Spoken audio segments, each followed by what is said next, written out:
Hello and welcome class 8 students. Good morning to everyone. How are you all? Our today's class will be based on fuels. Fuels and its types. So first of all, what is a fuel? A fuel is a combustible substance which on burning produces a large amount of heat and light. So fuel is very essential in our life. In the previous chapter you have well read about the fuels like coal and petroleum, their refineries and their uses. You are already known about it. In this chapter we will have a basic idea about the different types of fuels. So in our daily life, some commonly used fuels are wood, coal, liquefied petroleum gas, that is LPG, petrol, diesel and kerosene. So how would you classify fuels? Fuels are basically classified depending on the physical states in which they occur. So yes, you can easily guess that on the basis of physical state, the fuels are of three categories, that is solid, liquid and gas. From the ancient times till today, wood, coal or animal dung, these are used as very useful fuels in our country and abroad. Some of these are environment friendly, whereas some produces poisonous gases. So the combustible substances which are solid at room temperature are supposed to be the solid fuels. Solid fuels contain mainly carbon, both as free state and combined state.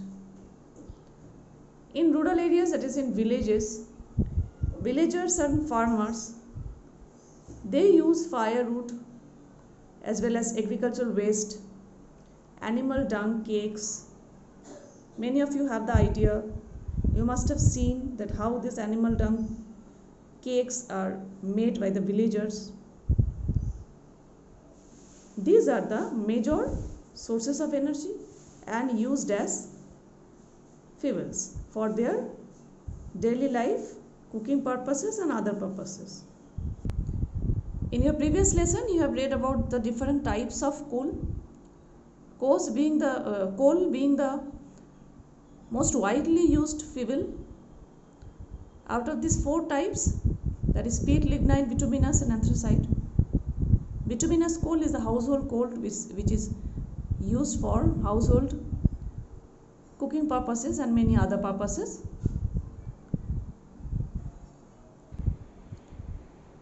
Many trees are cut down and used as firewood by human. Grasses and agricultural wastes are also used as solid fuel in villages.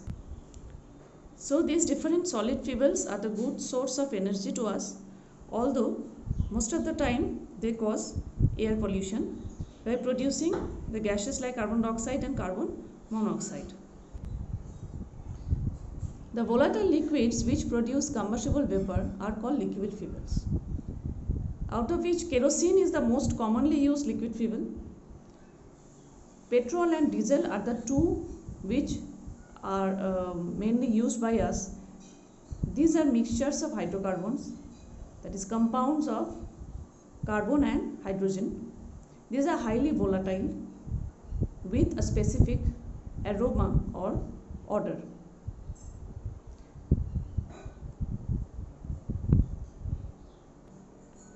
Petroleum or crude oil is also called black gold because many useful substances are obtained from petroleum. Here we can see a petroleum refinery where through fractional distillation process many useful substances are obtained from petroleum.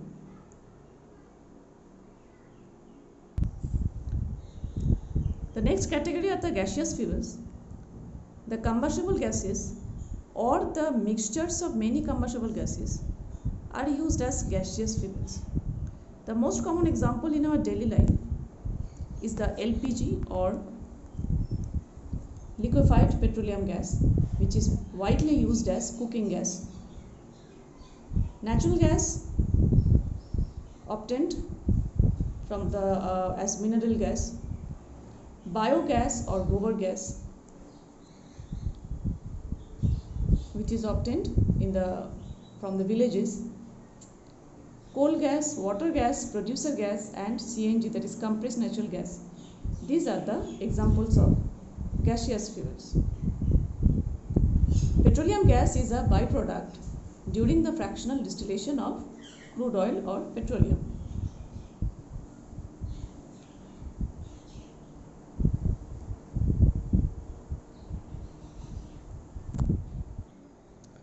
Our next topic is fuel efficiency. The amount of heat produced when 1 unit mass of a fuel is completely burned in air or in presence of oxygen is called its calorific value. Therefore, calorific value defines the fuel efficiency of a fuel. Calorific values are expressed in kilojoule per gram or kilojoule per kg. Sometimes the older unit like calories per gram is also used. For example, when 1 kg of coke is completely burned,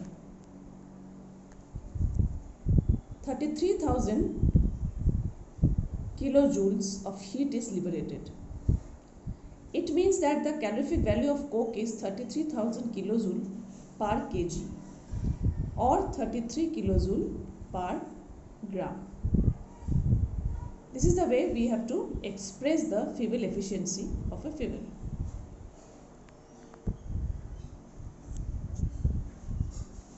In the following tables, calorific values of some typical fuels are shown for you. Here we can see the calorific values of wood, coal, coke, charcoal, petrol, kerosene and cow dung cake. The least calorific value is the cow dung cake, whereas most it is kerosene.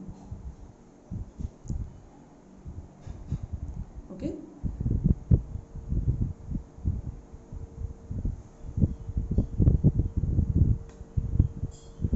This is the table showing fuel efficiency, that is calorific value in kilojoule per gram and kilojoule per kg of these different fuels: fuel oil, gasoline, LPG, biogas, methane and hydrogen.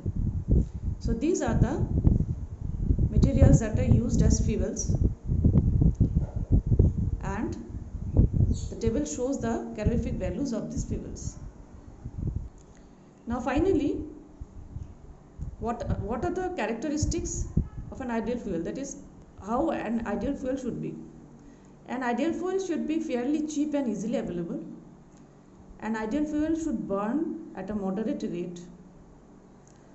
It should not produce, that is, it should not produce much fire. It should not produce any poisonous and irritating fume during burning. It should leave no residue after burning. It should produce large amount of heat per unit mass, that is, it should have a high calorific value. So students, these are the different characteristics of an ideal fuel. An ideal fuel should have these features in it. In such case, such a fuel is widely used in human life. Now have a quick look at the different products obtained from petroleum and its uses, their uses. Petroleum gas, petrol, kerosene, diesel, fuel oil, lubricating oil, paraffin wax and bitumen. In the previous chapter you have read already. Have a quick glance on the uses of these different components. So while using the fossil fuels like coal and petroleum, we should remember their limitations also. Like, there are limited supply of these fuels and they also cause air pollution. So So these are the 2 points that are the 2 limitations of using fossil fuels. So that's all for this class. Please read and learn the part. Meet you in the next class.